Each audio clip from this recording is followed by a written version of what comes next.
IT solution আইকের পক্ষ থেকে আমি একবার আপনাদের প্রত্যেককে জানাচ্ছি স্বাগত।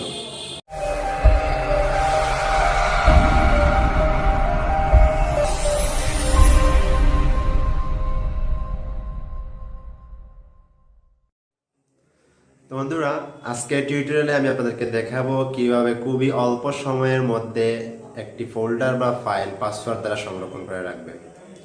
আশা করি ভিডিওটি শেষ না হওয়া পর্যন্ত আপনারা ভিডিওটির সাথে থাকবেন। আর প্রত্যেকবারের মতোই আপনাদের কাছে আমার একটি রিকোয়েস্ট, যদি আমার চ্যানেলটি সাবস্ক্রাইব করে না থাকেন তাহলে please hit the subscribe button. তো বন্ধুরা, চলুন কম্পিউটার স্ক্রিনে। তো বন্ধুরা, চলে আসলাম কম্পিউটার স্ক্রিনে।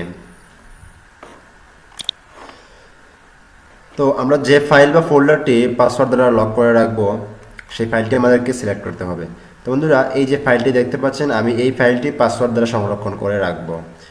দেন তার জন্য আপনাকে যে কাজটি করতে হবে সেটি হচ্ছে গিয়ে ওইটার উপরে কিন্তু রাইট বাটন ক্লিক করতে হবে। রাইট বাটন ক্লিক করার পর দেখবেন কোথায় লেখা আছে অ্যাড টু অ্যাচিভ।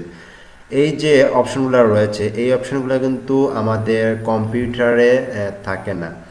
তো এই অপশনগুলো কিভাবে আপনি আনবেন, তার জন্য ছোট্ট একটি কাজ আপনাদেরকে করতে হবে, সেটি হচ্ছে গিয়ে ছোট্ট একটি সফটওয়্যার আপনাদেরকে ডাউনলোড দিতে হবে। তো বন্ধুরা, আমি আমার ভিডিওর ডিসক্রিপশন বক্সে এই সফটওয়্যারের লিঙ্কটি দিয়ে দিচ্ছি, আপনারা চাইলে সেখান থেকে ডাউনলোড করে দিতে পারেন। দেন ডাউনলোড করার পর আমরা বেসিক্যালি যেভাবে সফটওয়্যারগুলো সেট আপ দিয়ে থাকি, সেম ওই সফটওয়্যারটি কিন্তু আমাদেরকে ওইভাবেই সেট আপ দিতে হবে। সেট আপ দেওয়ার পর যে ফোল্ডার বা ফাইলটি আপনি পাসওয়ার্ড দ্বারা সংরক্ষণ করে রাখবেন, সেই ফোল্ডার বা ফাইলের উপরে আপনি রাইট বাটন ক্লিক করবেন। তো বন্ধুরা, এখানে 232 যে ফোল্ডারটি রয়েছে, আমি এই ফোল্ডারটি পাসওয়ার্ড দ্বারা সংরক্ষণ করব। দেন তার জন্য আপনাকে রাইট বাটনে ক্লিক করতে হবে। রাইট বাটনে ক্লিক করার পর বন্ধুরা, যেই সফটওয়্যারটি ইনস্টল দিবেন, ইনস্টল দেওয়ার পর কিন্তু এই অপশনগুলো চলে আসবে।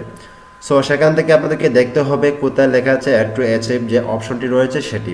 তো সেটিতে আপনাকে ক্লিক করতে হবে। ক্লিক করার পর বন্ধুরা দেখতে পাচ্ছেন এখানে একটি পপ আপ মেসেজ চলে আসছে।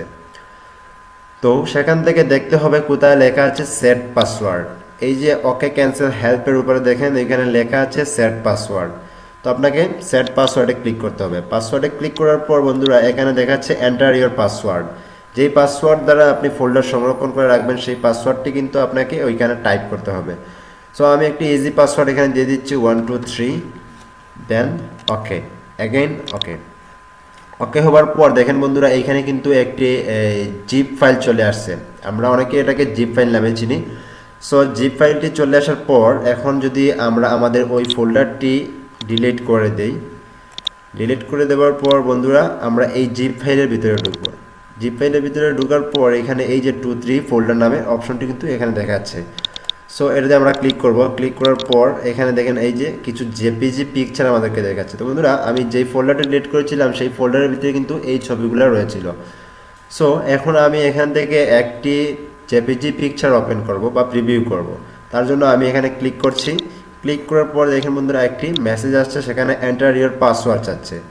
যদি আপনি এই পাসওয়ার্ডটা দেন তাহলে কিন্তু পিকচারটি প্রিভিউ হবে, যদি পাসওয়ার্ডটি দেন না তাহলে কিন্তু প্রিভিউ হবে না।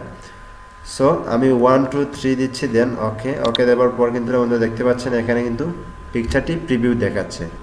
সো আমি এটা ক্লোজ করে দিই অ্যান্ড অন্য একটি পিকচার এখান থেকে ওপেন করে দেখাই আপনাদেরকে। এই যে ক্লিক করার পর আবার পাসওয়ার্ড চাচ্ছে। তো আমি এখানে আমার পাসওয়ার্ড আবার দিয়ে দিচ্ছি 1 2 3, দেন ওকে। তো বন্ধুরা দেখতে পাচ্ছেন এইখানে কিন্তু প্রিভিউ দেখাচ্ছে।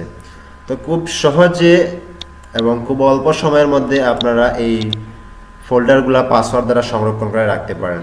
তো বন্ধুরা, এখন আপনাদের মনে প্রশ্ন থাকতে পারে যে আমরা তো ফোল্ডারটি পাসওয়ার্ড দ্বারা সংরক্ষণ করে রাখলাম, কিন্তু এখন আমরা কিভাবে সেই ফোল্ডার বা এই জিপ ফাইলটি আমরা আনলক করব। সো তার জন্য আপনাদেরকে আবার এই যে জিপ ফাইলটি রয়েছে সেটার উপরে রাইট বাটনে ক্লিক করতে হবে। রাইট বাটনে ক্লিক করার পর দেখতে হবে আপনাদেরকে কোথায় লেখা আছে এক্সট্রাক্ট ফাইল। এক্সট্রাক্ট ফাইলে আপনাকে কিন্তু ক্লিক করতে হবে। ক্লিক করার পর এখানে দেখেন একটি মেসেজ চলে আসছে। দেন তারপর কিন্তু এই যে ওকে অপশন রয়েছে সেখানে আপনাকে ক্লিক করতে হবে। ক্লিক করার পর এখানে দেখাচ্ছে আবার এন্টার ইওর পাসওয়ার্ড। তো আপনি এখানে আপনার যে পাসওয়ার্ড দ্বারা ফোল্ডারটি সংরক্ষণ করে রেখেছিলেন সেখানে কিন্তু ওই পাসওয়ার্ডটা আপনাকে টাইপ করতে হবে। সো এখানে আমি আমার পাসওয়ার্ডটি দিয়ে দিচ্ছি আবার 1 2 3, দেন ওকে। তো বন্ধুরা দেখতে পাচ্ছেন ওকেতে ক্লিক করার পর কিন্তু আমার এই যে ফোল্ডারটি আমি ডিলিট করেছিলাম সেই ফোল্ডারটি কিন্তু আবার চলে আসছে।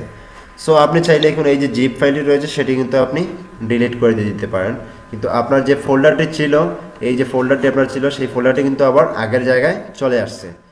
তো বন্ধুরা, যদি আমার এই ভিডিওটি আপনাদের ভালো লাগে থাকে তাহলে অবশ্যই একটি লাইক দিবেন অ্যান্ড কমেন্ট করে আপনাদের মতামতটি জানিয়ে দেবেন ভিডিওটি কেমন হয়েছে।